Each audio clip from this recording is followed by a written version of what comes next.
Mencari makanan halal di Peru memang sulit. Biasanya pergi ke restoran Timur Tengah, atau memasak sendiri, atau para muslim biasa menunggu acara besar di masjid. Karena tempat ibadah ini rutin menyediakan makanan halal untuk jemaah. Saat Ramadan, koki masjid selalu sibuk menyiapkan makanan berbuka untuk umat Islam setempat. Kali ini saya diberi kesempatan untuk mengintip dapurnya. Peru merupakan salah satu negara yang memiliki sangat banyak variasi makanan, dan kali ini saya diajak untuk ikut memasak beberapa makanan khas yang ada di Peru ini yang biasa muslim di sini makan untuk berbuka puasa. Di seluruh Amerika Selatan, Peru memiliki cita rasa makanan yang paling enak. Bahkan pada 2018, Peru mendapatkan The World Travel Awards kategori The Most Culinary Destination atau tujuan kuliner terbaik, mengalahkan beberapa negara Amerika Selatan, Australia, Amerika, dan sejumlah negara Asia. Saya jadi penasaran nih, tapi harus menunggu Chef Andres selesai memasak dulu ya, dan menunggu waktu berbuka. Nah, menu pertama yang kami buat, ceviche. Bahan utamanya ikan, jeruk nipis, cabai, dan rempah-rempah. Jeruk nipis diperas di atas ikan mentah. Setelah jeruk nipis diperas, masukkan rempah-rempah dan susu.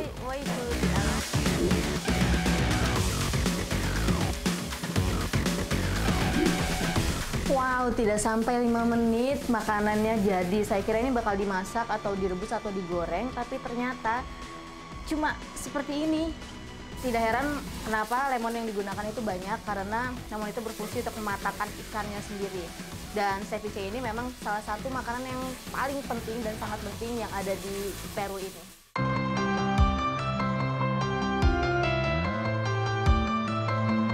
Ceviche, makanan tradisional yang sudah ada sejak 2000 tahun lalu. Dulu ceviche hanya dimakan kalangan menengah ke bawah. Cara penyajiannya sangat sederhana dan bahannya pun mudah dicari. Tapi karena banyak orang menyukai rasanya, sekarang ceviche menjadi makanan khas masyarakat Peru. Dalam tiap kesempatan, rasanya ada yang kurang kalau tidak menyajikan ceviche.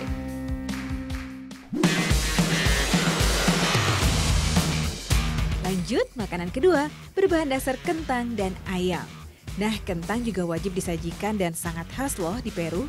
Ada lebih dari 2000 jenisnya. Jadi makanan yang kedua, causa limenya. Jadi causa ini artinya adalah kentang dan limenya adalah wanita Peru yang berasal dari Lima. Dari bentuknya ini udah enak banget. Dan ini adalah makanan yang penting juga yang ada di Peru dan menjadi incaran setiap turis yang datang ke sini.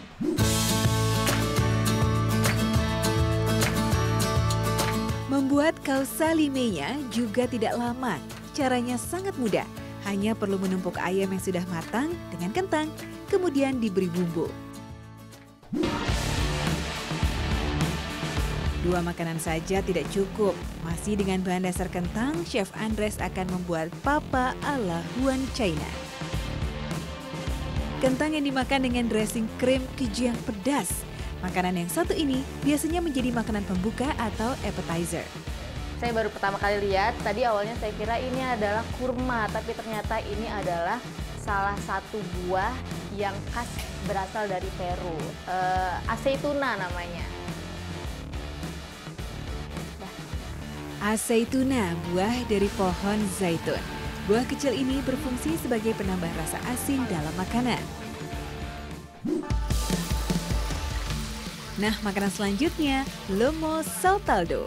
Kali ini bahan dasarnya daging, tentu saja daging halal ya.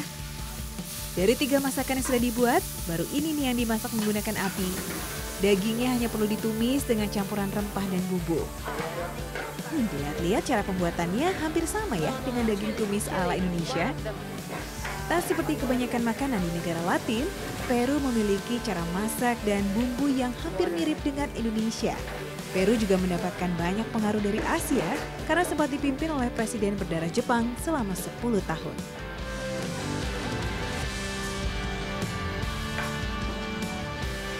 Lomo saltalo, kentang goreng yang ditemani dengan daging tumis.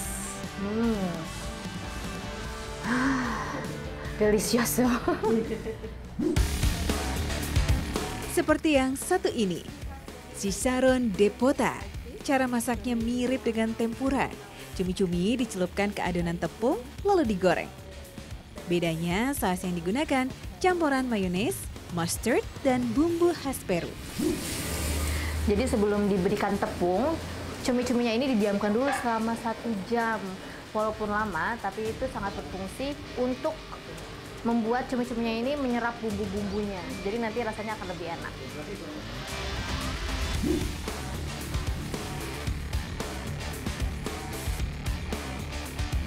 Berbagai sajian ini biasanya disiapkan untuk berbuka puasa bersama di masjid. Cukup banyak karena ada sekitar 100 muslim yang biasa datang setiap harinya. Seperti sabda Nabi Shallallahu Alaihi Wasallam, siapa memberi makan orang yang berpuasa, maka baginya pahala seperti orang yang berpuasa tersebut, tanpa mengurangi pahala orang yang berpuasa itu sedikit pun juga. Ini ditemenin sama Hermana Brenda. This first. Jadi makanan-makanan enak ini bisa ditemui di Peru pada saat-saat tertentu, pada saat-saat istimewa. Tapi bagi muslimnya, makanan ini harus ada ketika berbuka puasa.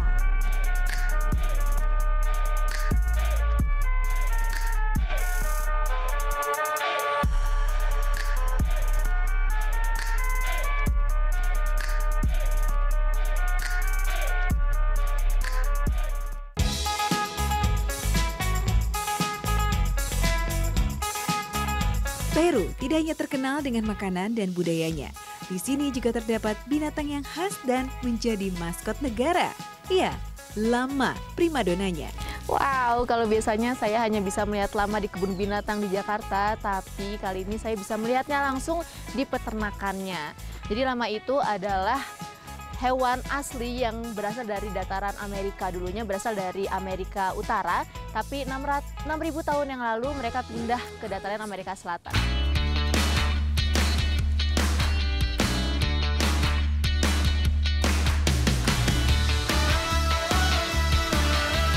Binatang lucu yang satu ini merupakan keluarga dari camelid atau sejenis unta. Tapi berbeda dengan unta yang habitatnya di daerah gurun dan kering. Lama lebih menyukai pegunungan dengan cuaca dingin. Tidak heran di daerah pegunungan Andes kita bisa mudah menemukannya, khususnya di negara Peru, Bolivia, Chili, dan Argentina.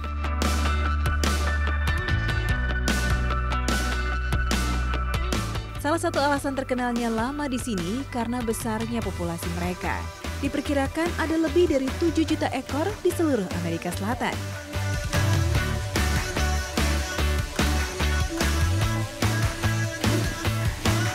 Wah, jadi di tempat ini tidak hanya ada lama saja, tapi ada 4 jenis binatang yang berasal dari keluarga unta. Nah, yang tidak ada matanya ini, matanya tertutup oleh rambut-rambutnya, adalah alpaca baby. Hey, Aki.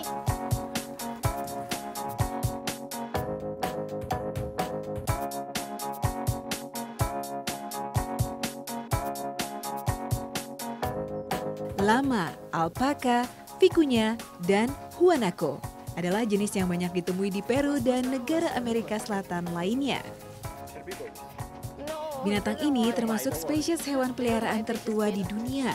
Ribuan tahun lalu, suku asli di sini memeliharanya untuk berbagai tujuan. Salah satunya untuk dijadikan wool. Hola, buenos tardes. Hola.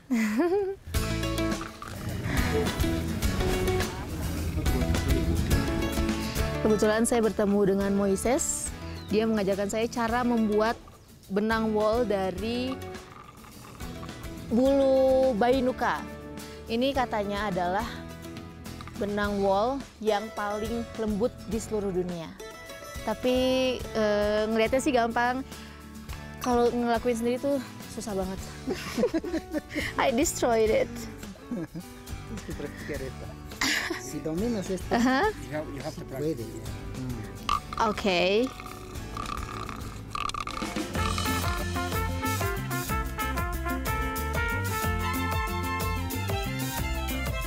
Bainuka merupakan bahasa Quechua-nya Vicuña.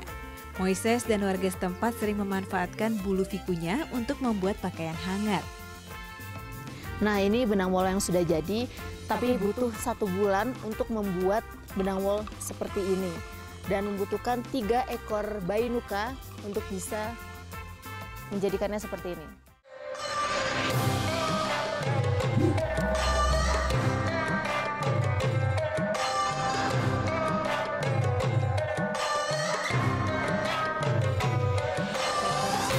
Harga pakaian dari bulu Vicuña dipatok sangat tinggi. 1 ekornya hanya bisa menghasilkan wol seberat 0,5 kg per tahun. Tapi tentunya kualitas, kelembutan, dan kehangatan bulunya tidak bisa dipungkiri.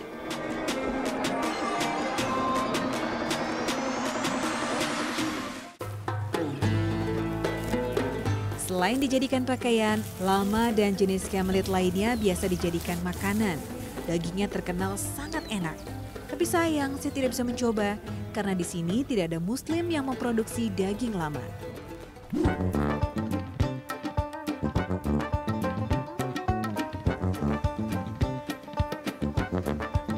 Untuk memperoleh daging sapi dan kambing yang halal murah sangat sulit. Di seluruh kota Lima hanya ada 1 toko daging halal, tepatnya di distrik San Borja.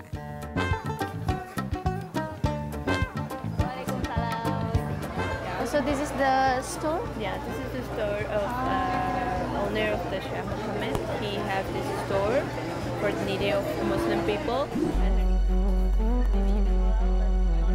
Dibuka sekitar 4 bulan lalu, toko Sheikh Mohammed menjawab kebutuhan para Muslim di Lima.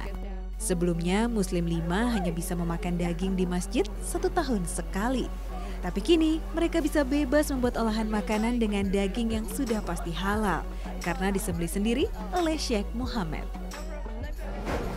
Bueno, primero es gracias a Dios que nos dio, digamos, esa idea de abrir una carnicería por varios motivos. El primer motivo es que aquí la comunidad musulmana en Lima no tiene dónde comprar carne halal. Y hay cientos de musulmanes que viven aquí en Lima, entonces nosotros nos vino esa idea, gracias a Dios, de facilitar carne halal de res, de cordero y también pollo a la comunidad musulmana aquí en Lima y también sería, inshallah, en el futuro para provincias, inshallah.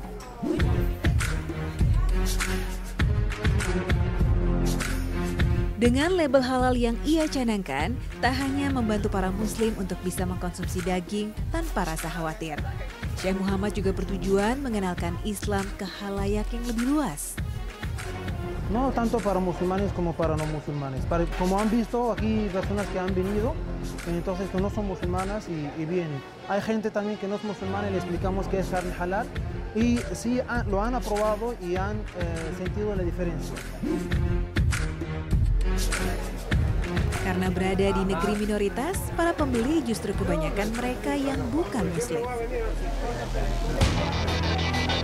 Once in a week? Una vez a la semana. Why do you buy the meat here? Porque más garantía.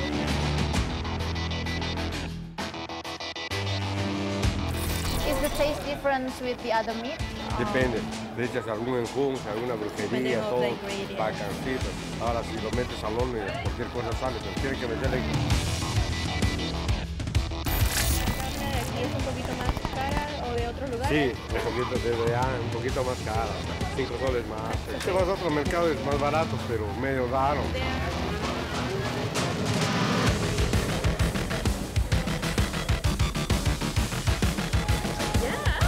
Tidak hanya penduduk Lima saja yang membeli, mereka yang berasal dari negara tetangga juga mengandalkan toko ini.